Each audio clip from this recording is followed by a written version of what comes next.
menjadi tentram jika senantiasa mengikuti Al-Quran dan Sunnah Rasulullah sallallahu alaihi wasallam. Salawat dan salam kita antarkan kepada pangkuan alam Nabi besar Muhammad sallallahu alaihi wasallam.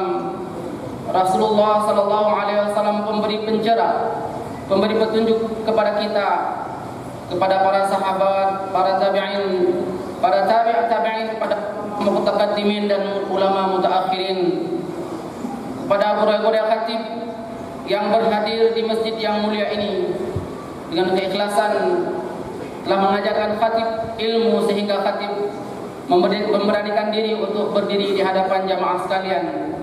Mudah-mudahan dengan apa yang telah guru-guru ajarkan menjadi langkah lisan kita yang mulia untuk memberikan petunjuk kepada diri khatib sendiri dan kepada jamaah sekalian.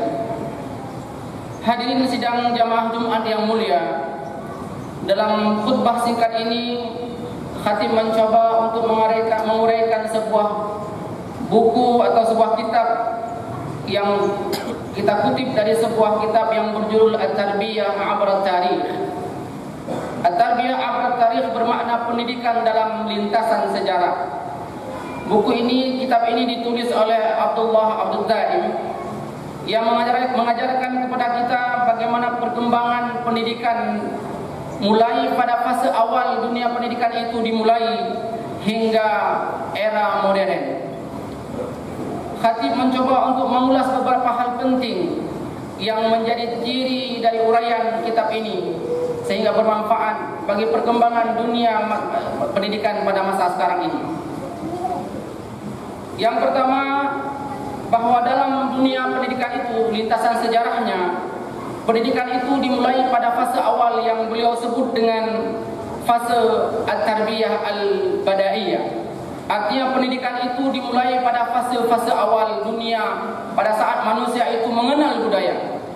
Maka beliau membagi manusia itu berdasarkan geografis.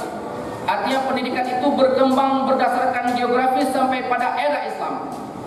Yang pertama, beliau menyebutkan bahwa pendidikan itu didasarkan pada wilayah yang di mana wilayah itu berada.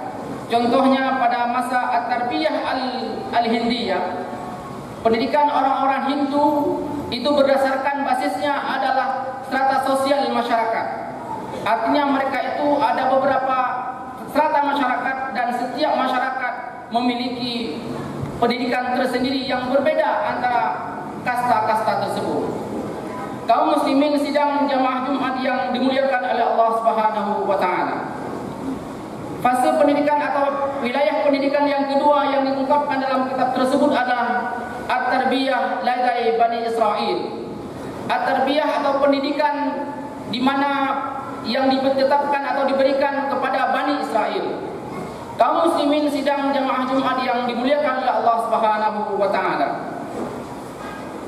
Pendidikan yang terjadi dan dialami oleh umat Bani Israel disebutkan dalam sebuah ayat dalam kitab Taurat yang dikutip dalam kitab ini adalah berbunyi, Kunu qadisina mislama ana qadisun ana rabbukumul khaliq.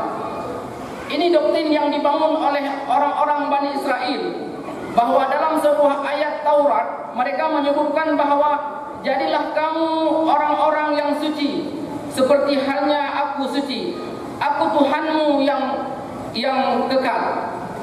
Kaum muslimin sidang jamaah Jumat yang mulia, doktrin inilah yang menjadikan orang-orang Bani Israel hingga sampai sekarang ini mereka menguasai dunia, dan mereka ini menjadi orang yang menganggap dirinya adalah orang yang paling suci.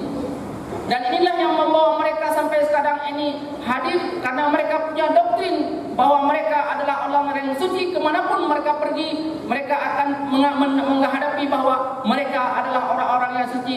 Kamilah orang-orang yang suci, kamilah orang yang tertinggi dari ras manusia bumi, sehingga mereka menjadi orang-orang yang mempengaruhi dunia sekarang ini.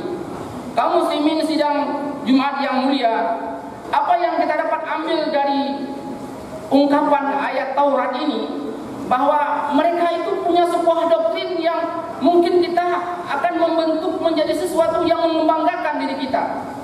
Sehingga dalam konteks yang lain mereka punya punya prinsip. Dalam pendidikan Bani Israel ada sebuah ungkapan yang mereka sebutkan bahwa katakanlah dalam konteks misalnya memukul anak. Ternyata kita temukan bahwa wa kana darbal atfal jaizan bal wajiban. Ini ungkapan yang mereka sebutkan. Orang Bani Israel memahami bahwa ada kalanya memukul anak itu adalah boleh. Kemudian bahkan disebutkan bal wajiban, bahkan itu wajib. Oleh karena itu kaum muslimin berbahagia, kalau kita mengutip dari apa yang diungkapkan dalam kitab ini, maka mungkin ini akan kontroversi dengan apa yang kita sadari sekarang ini, bahwa memukul anak itu mungkin tidak boleh. Dalam pengertian lain kita akan mencoba untuk mengatakan bahwa orang Bani Israel membolehkan memukul anak. Mungkin dalam konteks Islam mungkin akan berbeda bentuknya. Kaum muslimin sidang jamaah Jumat yang dimuliakan oleh Allah Subhanahu wa taala. Kemudian mereka menyebutkan yang berikutnya adalah at-tarbiyah 'inda sini. Apa yang menjadi ciri orang-orang Cina?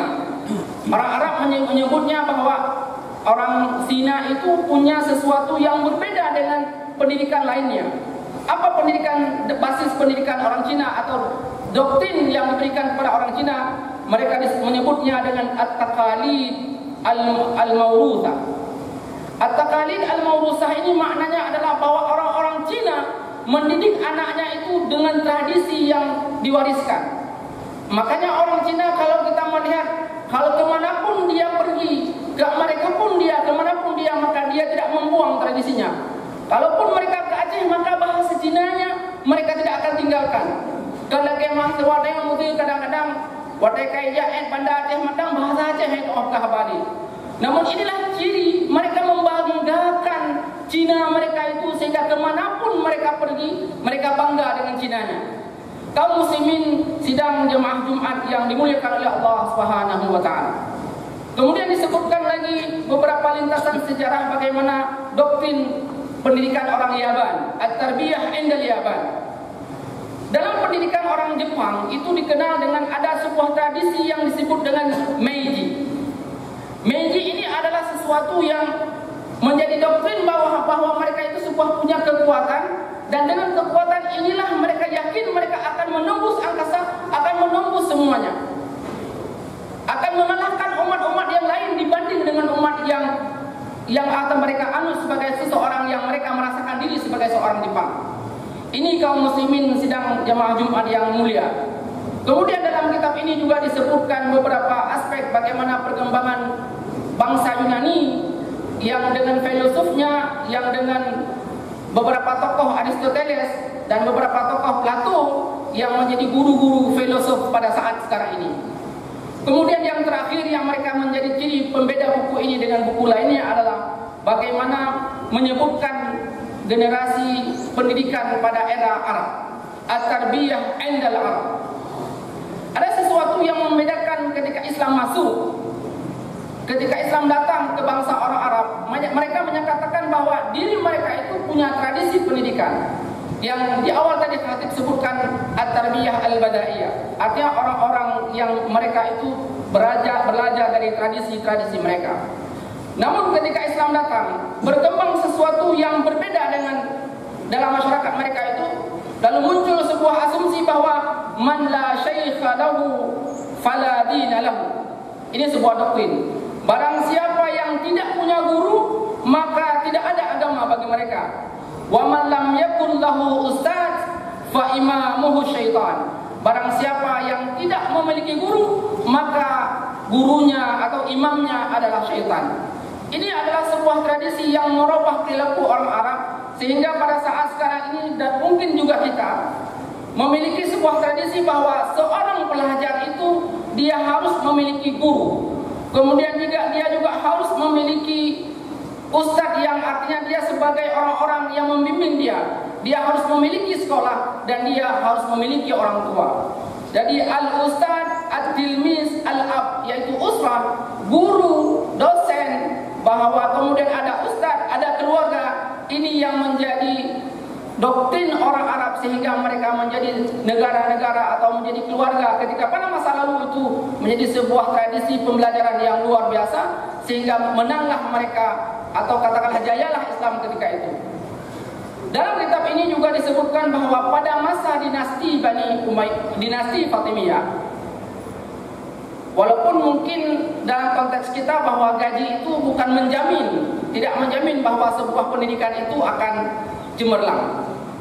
Pada masa dinasti Fatimiyah, bahwa seorang hakim, pendakwah, guru itu diberi gaji oleh dinasti Fatimiyah itu lebih kurang 100 dinar per bulan. Kalau kita bayangkan 100 dinar, mungkin dalam konteks kita sekarang kalau dihitung dengan uang kita lebih kurang 30 juta rupiah. Nah, apakah dinasti Fatimiyah yang menggaji para guru, yang menggaji para hakim itu menjamin bertahannya dinasti Fatimiyah? Tapi ternyata Fatimiyah juga hilang dalam sejarah. Sehingga pada era modern sekarang ini kita melihat bahwa tidak ada satupun negara yang tidak menjamin kepentingan gurunya, yang tidak menjamin kepentingan guru atau ustadznya baik itu atau sekolahnya baik yang maju pendidikannya. Oleh karena itu kaum muslimin sidang jemaah Jumat yang dimuliakan oleh Allah Subhanahu wa taala, dalam konteks keacehan bahwa kita melihat bagaimana orang Bani Israel juga punya doktrin bahwa mereka itu adalah orang-orang yang suci. Orang Cina tadi punya tradisi bahwa dia punya tradisi, dia ikut tradisi mereka, kultur mereka jaga. Namun bagi kita, apa yang menjadi penciri pendidikan kita di Aceh? Sekarang ini UIN sebagai motor penggerak pendidikan, apa ciri sebenarnya yang ingin kita bangun? Dan tentu kita sudah punya bentuk, bahwa bentuk pendidikan kita adalah pelajar mahasiswa yang bersyariat. Kalau dikatakan kita orang Aceh, bahwa orang Aceh adalah orang yang bersyariat, orang mahasiswa Aceh adalah mahasiswa yang bisa jadi imam, sebagaimana orang-orang Aceh dulu ketika orang-orang tua kita datang kemanapun, orang tua Aceh itu bisa jadi imam. Orang Aceh itu dipersilahkan untuk menjadi imam oleh orang-orang lainnya.